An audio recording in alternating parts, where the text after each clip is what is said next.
Boa noite, queridos amigos e trabalhadores da Sociedade Espírita Círculo da Luz. Aqui nos encontramos novamente, hoje para refletirmos sobre o capítulo 26 do Evangelho segundo o Espiritismo, Dai gratuitamente o que gratuitamente recebestes. Vamos então elevar o nosso pensamento a Deus, agradecendo a Deus, a Jesus, aos bons espíritos, a oportunidade de nos reunirmos novamente para estudarmos sobre as lições que o Mestre nos trouxe e que foram codificadas por Allan Kardec. Pedimos licença para iniciarmos os trabalhos desta noite. Que assim seja. Este capítulo 26, então, é composto dos itens dom de curar, preces pagas, mercadores expulsos do templo e mediunidade gratuita, que é o tema sobre o qual nós vamos nos deter mais esta noite. Inicia com uma citação do Evangelho de Mateus, capítulo 10, versículo 8. Restituí a saúde aos doentes, ressuscitai os mortos, curai os leprosos, expulsai os demônios. Dai gratuitamente o que gratuitamente haveis recebido. No livro Boa Nova, o Espírito Irmão X, relativamente a essa passagem do Evangelho, assim interpreta. E Jesus disse aos apóstolos: trabalhai em curar os enfermos, limpar os leprosos, ressuscitar os que estão mortos, nas sombras do crime ou das desilusões ingratas do mundo. Esclarecei todos os espíritos que se encontram em trevas, dando de graça o que de graça vos é concedido. A primeira pergunta que podemos nos fazer em relação a este texto é: a que tipo de situações essa passagem se refere? Essas condições, como nós vimos, têm a ver com questões internas do indivíduo, com questões íntimas. Em outras palavras, Jesus recomenda aos apóstolos ajudar o próximo a resolver seu problema com Deus. E nós sabemos que a solução dos problemas com Deus passa pelo amor, pela purificação dos sentimentos. Dos seus próprios sentimentos, quer dizer, dos apóstolos, em primeiro lugar, e posteriormente com os sentimentos daqueles a quem eles iriam ajudar. De que modo, então, os apóstolos deveriam auxiliar o próximo? Dando de graça o que de graça receberam. E o que os apóstolos haviam recebido de graça? Responde o Evangelho. O que eles haviam recebido gratuitamente era a faculdade de curar os doentes e de expulsar os demônios, isto é, os maus espíritos. E mais adiante, os médiuns atuais, assim como os apóstolos, receberam de Deus um dom gratuito, o de serem intérpretes dos espíritos. Intérpretes dos espíritos, para quê? Em outras palavras, quais os objetivos da mediunidade? E o próprio Evangelho nos cita vários objetivos. Instruir os homens, mostrar-lhes o caminho do bem e conduzi-los à fé, ainda neste capítulo. No capítulo 27, Pedi e obtereis, ainda encontramos como objetivos da mediunidade comprovar a sobrevivência da alma, em palavras textuais, a fim de que cada um possa obter a prova da imortalidade. Oferecer esclarecimento e consolo. Os espíritos vêm instruir o homem sobre seus destinos. Como intérpretes do ensino dos espíritos, têm os médiuns de desempenhar importante papel na transformação moral que se opera. E ainda mais um objetivo, resgatar faltas do passado. Prossegue ainda o Evangelho. Deus quer que a luz chegue a todos, não quer que o mais pobre fique dela privado e possa dizer: não tenho fé porque não a pude pagar. Tal a razão porque a mediunidade não constitui privilégio e se encontra por toda parte. Fazê-la paga seria, pois, desviá-la do seu providencial objetivo. E aqui cabe frisar, não se trata apenas de cobrança material. Existem vários outros tipos de interesse, como vaidade, poder e tantas outras gratificações a que o médium deve renunciar, como a bajulação, a propaganda arrogante, etc. Quer dizer, não é apenas contra o pagamento em dinheiro que a mediunidade deve precaver-se para se manter íntegra. Mas o que é, afinal, mediunidade? Diz-nos Kardec, através dos espíritos. Mediunidade é a faculdade humana, natural, que possibilita ao indivíduo o intercâmbio com o mundo espiritual, a comunicação entre os dois planos da vida. É inerente a uma disposição orgânica, de que qualquer homem pode ser dotado, como de ver, de ouvir, de falar. Kardec afirma que todos somos médiuns em maior ou menor grau. Aqui nos referimos, na maior parte das vezes, aos médiuns possuidores de mediunidade ostensiva, aquela em que a comunicação com os espíritos é mais evidente, seja através de visões, audições, recebimento de mensagens, etc. Assim, mediunidade é intercâmbio, é troca. E troca de quê? Apenas de ideias? Não. Troca também de sentimentos, de emoções. Podemos intercambiar, portanto, pessimismo, egoísmo, arrogância, vaidade, assim como esperança, caridade, ideais com o mundo dos espíritos. A mediunidade não depende de idade, gênero, cultura, grau de instrução, grau de moralidade, profissão, raça, posses, papel social, nacionalidade, time de futebol, partido político, e faz parte do planejamento reencarnatório. A mediunidade, diz-nos o Evangelho, é conferida sem distinção. Sem distinção? Como assim? Por quê? Esclarece-nos o Evangelho no capítulo 24. Não coloqueis a candeia sob o alqueire.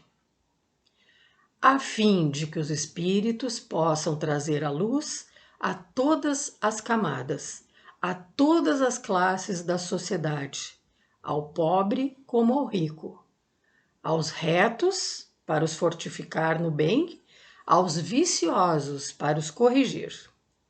Os bons espíritos lhe vêm em auxílio e seus conselhos, dados diretamente, são de natureza a impressioná-lo de modo mais vivo do que se os recebesse indiretamente.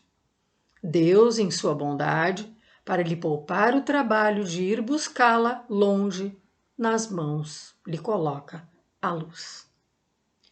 Com base nesses esclarecimentos, podemos nos perguntar: se qualquer um pode ter mediunidade, como eu identifico um bom médium? Será aquele que recebe comunicações com facilidade? Que nos impressiona facilmente?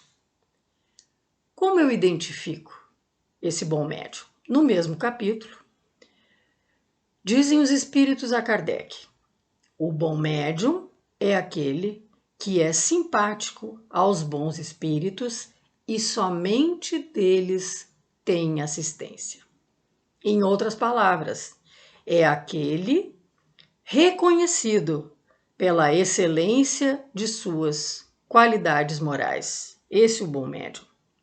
E é exatamente por isso que alguns ficam a meio caminho, porque recuam ante a obrigação de se reformarem. Complementam no capítulo 17, sede perfeitos. O verdadeiro espírita é reconhecido por sua transformação moral e pelos esforços que emprega para dominar suas más tendências. Desde sempre, o homem se comunica com espíritos desencarnados. O fenômeno mediúnico é descrito na história de todas as civilizações mais importantes do planeta.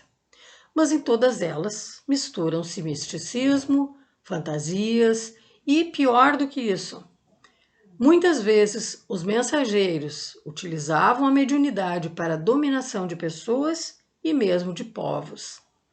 E na verdade temos notícia até hoje de que isso ocorre, de que algumas pessoas não tomam decisões importantes sem consultarem esse ou aquele vidente.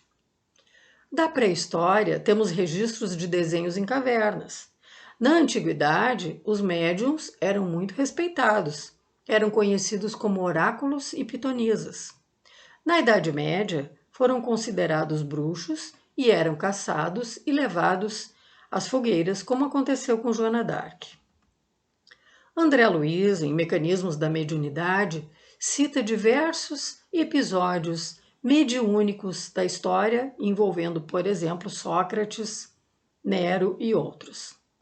E foi justamente no nascimento do cristianismo que a mediunidade teve elevada expressão e que estão descritos diversos na Bíblia.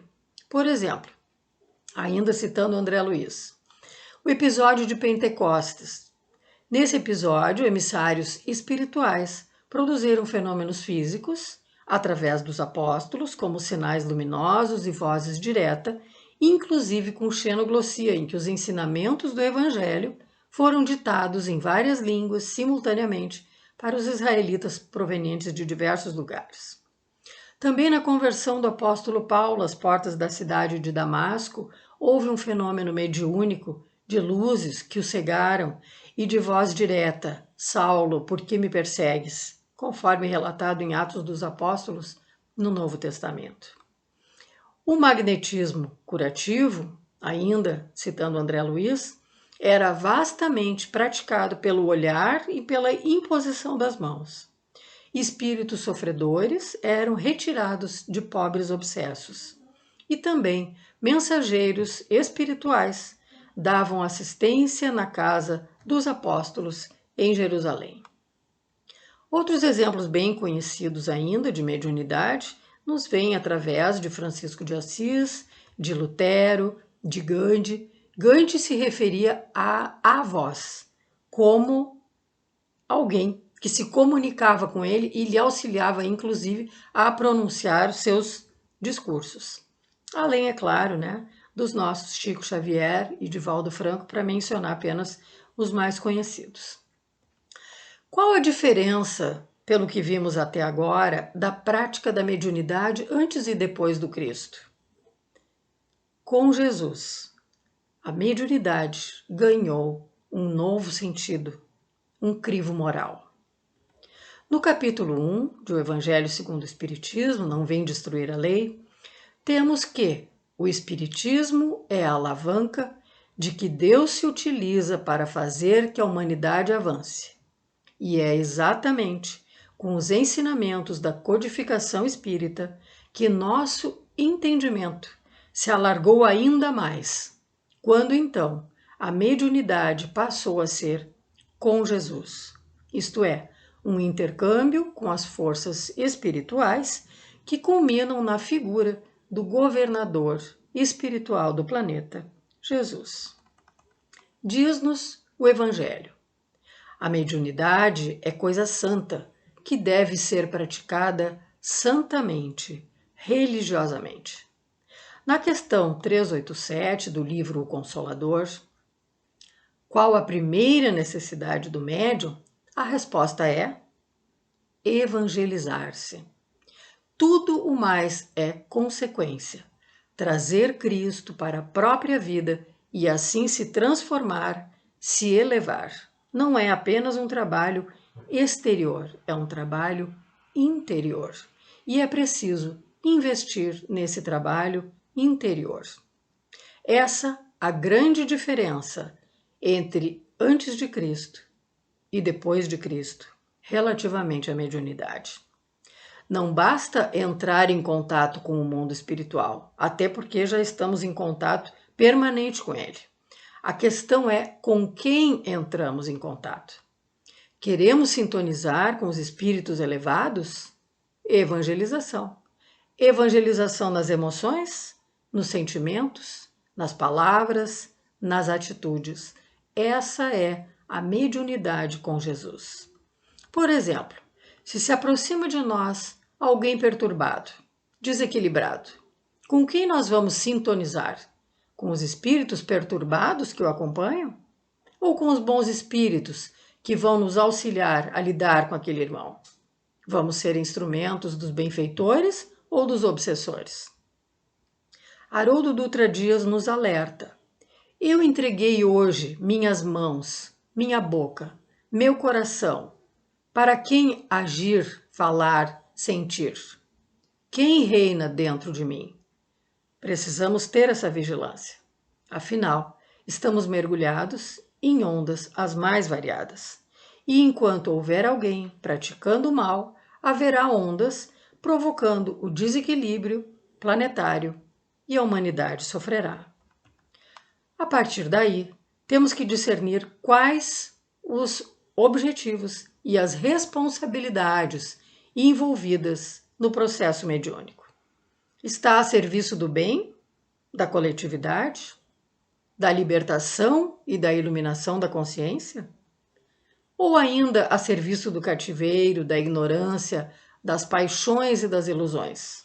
Como bem questiona Arthur Valadares. Jesus veio nos ensinar a aplicar a mediunidade sempre em benefício dos nossos semelhantes. Ele, o médium de Deus, conforme Kardec. E a doutrina espírita veio melhor nos esclarecer. Ser médium é compromisso de vida, 24 horas por dia, 365 dias por ano. Nós só entramos em contato com quem sintonizamos. Mediunidade com Jesus é alterar a frequência em que nós vibramos. E o Evangelho de Kardec é o Evangelho que só pode ser expresso com o coração, com a alma que o exemplifica. Nós podemos ler milhares de páginas sobre a caridade, mas só seremos caridosos vibrando a caridade, sentindo, pensando, agindo.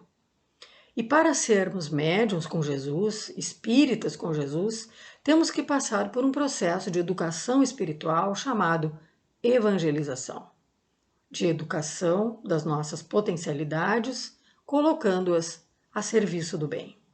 O que pode significar, inclusive, fazer-nos de surdos a certas palavras, insinuações, provocações, maledicências e fofocas. E lembremos, o Evangelho é de Jesus, mas é, acima de tudo, de Deus. A Boa Nova é do Reino de Deus. Mediunidade com Jesus é ser intermediário, é ser instrumento de sabedoria e amor. Onde quer que estejamos, seja como cientista num laboratório desenvolvendo uma vacina, seja como governante, seja na linha de frente durante uma pandemia, seja ficando em casa em prece. No Evangelho segundo o Espiritismo, no capítulo 20, Os Trabalhadores da Última Hora, no item Missão dos Espíritas, o Espírito Erasto nos ensina que devemos levar os homens à reflexão dos ensinamentos de Jesus, como sobre a reencarnação, a evolução do espírito através da lei de causa e efeito, etc. Ide, Deus vos guia. Homens simples e ignorantes, vossas línguas se soltarão e falareis como nenhum orador fala. Aceitais os fatos da mediunidade, mesmo quando não tenhais conseguido obtê-los por vós mesmos.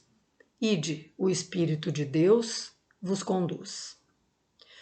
Se a mediunidade é para servir à instrução espiritual da humanidade, deve ser exercida gratuitamente, em que os que sabem mais orientam os que sabem menos. O maior exemplo de médium que tivemos entre nós, Chico Xavier, escreveu mais de 450 livros, traduzidos para muitos idiomas, vendeu mais de 50 milhões de exemplares. Teria ficado milionário se não doasse o valor arrecadado a assistência ao próximo. Ele trabalhou como vendedor, como tecelão, como datilógrafo. Divaldo diz que o médium atrai espíritos como para-raios atrai raios. Mas tenhamos sempre em mente que a mediunidade é neutra. É apenas uma aptidão.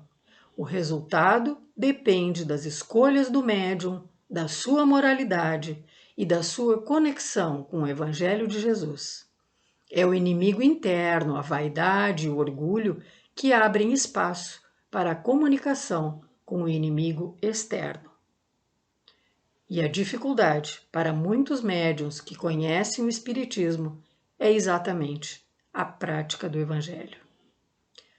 O melhor local para se compreender e educar a mediunidade, seja na infância, na adolescência ou na idade adulta, é na casa espírita. Primeiro, o conhecimento teórico através do estudo, depois a prática, participando de reuniões mediúnicas, tudo para educá-la e exercê-la com Jesus. Criou-se um conceito infeliz que se popularizou a respeito da mediunidade, de que é uma pesada cruz para seus portadores e que muitos deveriam evitar exercê-la. Na realidade, a mediunidade exercida com responsabilidade, diminui o resgate daqueles que se encontram comprometidos com as leis divinas, já que podem contribuir admiravelmente, atendendo os necessitados, tanto do plano material quanto do plano espiritual. A mediunidade faz parte do planejamento reencarnatório. Para Chico Xavier, era compromisso. Mas para a maioria dos médiuns é resgate, conforme Emmanuel, que nos diz: são aqueles que fracassaram desastradamente. Portanto, o médium não é um santo, nem um missionário. Por exemplo, um médium que se suicidou uma ou até mais vezes em encarnações passadas pode receber comunicações mediúnicas de suicidas para ajudá-los e ajudar-se, como é o caso de Ivone Pereira, autora do maravilhoso livro Memórias de um Suicida. No transe, também somos trabalhados, atendidos. Um médium contido emocionalmente pode extravasar seu sentimento de alegria, misericórdia, gratidão ou raiva, ternura, avareza, por exemplo, através da manifestação do sentimento do desencarnado comunicante. Ele pega uma carona, é como uma catarse. Ele aprende a se soltar, vai ficando mais sensível, aprendendo a comunicar melhor os seus próprios sentimentos no cotidiano. Vai se curando emocionalmente. Quem é muito agressivo, quando recebe um desencarnado agressivo, também tem que aprender a conter a agressividade. O transe mediúnico é uma oficina, uma vivência prática, não na cabeça, mas no coração. Experienciar um luto de uma mãe que perdeu um filho, de um filho que perdeu a mãe, de uma vítima de afogamento, de um ex-escravo, de um feitor, tudo são ensinamentos para a vida que jamais se esquece. Vivenciamos as negatividades e também as múltiplas virtudes que são as positividades que devemos desenvolver, como a perseverança, a bravura, um amor sacrificial, a benevolência, a paciência, etc. Sentimos o que é ter aquela virtude, que frequentemente não temos, porque ainda não estamos nesse padrão vibratório, nesse nível evolutivo. Experimentamos e voltamos à nossa realidade, mas não somos mais os mesmos e sabemos num lampejo o que nos aguarda se seguirmos com perseverança, com devotamento, com sacrifício, com amor. O Espiritismo nos ensina que as virtudes são concretizadas em nós pelo exercício, pela vivência, e a mediunidade é um exercício prático em que ajudamos e somos ajudados. O objetivo é que nos tornemos um pouco melhores a cada comunicação. A prática mediúnica sedimenta os conteúdos da doutrina. A partir daí, não podemos alegar ignorância de que o bem faz bem, e de que o mal faz mal. Também nos auxilia a desenvolver a sensibilidade espiritual intuitiva que vamos usar no dia a dia e que nos prepara melhor para a vida futura. Adquirimos a certeza dos amigos espirituais, a confiança, a crença na sobrevivência do espírito, a crença na reencarnação. Aumenta a nossa fé espírita, auxiliando no enfrentamento da realidade, no viver uma vida mais consistente fora da reunião mediúnica. Trazemos o espiritismo para dentro de nós e, a partir daí, ele se exterioriza, sai de mim e passa a ser um jeito de me colocar no mundo, de viver. Por tudo isso, os médiuns que obtêm boas comunicações são ainda mais censuráveis se persistem no mal. E muitas vezes condenam a si mesmos, porque, cegos pelo orgulho, não reconhecem que é a eles que se dirigem os espíritos, e em vez de tomarem para si as lições que escrevem ou que leem escritas por outros, preocupam-se unicamente em aplicá-las aos outros, conforme bem nos ensinam os Espíritos, no capítulo 18 do Evangelho, muitos os chamados, poucos os escolhidos. Se, como consequência de más escolhas, não utilizarmos bem a mediunidade, talvez tenhamos que lidar com a dor. Alberto Almeida faz uma comparação muito adequada. Ter mediunidade é como dispor de um medicamento para tratar uma doença do corpo e não usar. Não usar bem a mediunidade faz com que continuemos com a doença da alma, e o próximo remédio talvez seja mais amargo. Com a evolução, e especialmente com a transição planetária, a tendência da mediunidade é cada vez mais se difundir, evoluir com o próprio ser humano. As comunicações serão mais puras e menos influenciadas por espíritos inferiores, o que também se dará em todas as áreas do conhecimento humano. Nós sabemos que os espíritos desencarnados se comunicam apenas através do pensamento. Quanto mais trabalharmos com a mediunidade de forma sincera, verdadeira e gratuita, mais ela vai se incorporando a nós, mais fará parte do nosso ser como espírito imortal. É através de nós que Jesus age na renovação do planeta. Ele precisa de cada um de nós. E lembremos, o momento é de transição da Terra.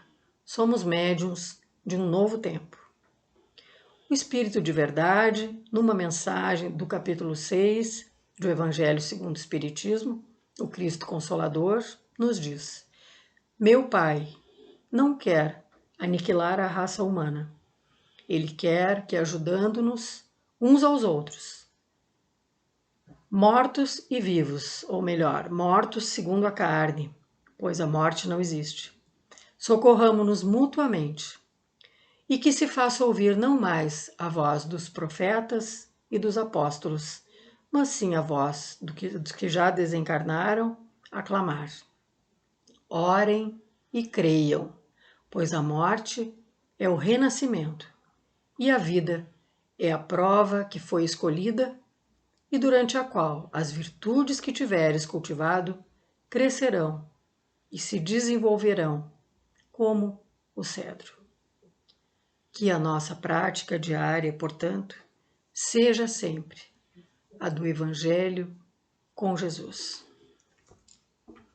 Agradecidos, então, por esta oportunidade, por este momento, que possamos mais uma vez agradecer, agradecer, agradecer. Que assim seja.